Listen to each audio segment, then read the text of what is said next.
Elon ভাই, আমি 100 টাকা দিলাম। এলন, আমি 100 টাকা দিয়ে শুরু করলাম।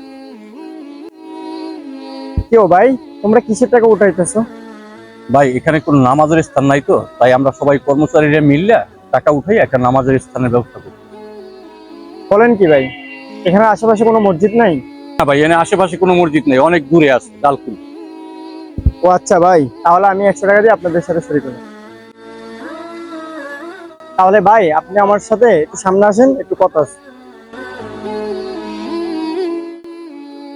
এত বড় লোক কিন্তু 100 টাকা দিচ্ছি। শালা কামটা করলো কি? ভাই এই টাকাগুলো রাখেন, এখানে নামাজ স্থানে কাজে লাগাই। ভাই বুঝলাম না, সবার সামনে দিলেন 100 টাকা আর এখানে আগে দিলেন আবার 5,000 টাকা। ভাই তাদের সামনে দিলে তাদের মনটা ছোট হয়ে যেত।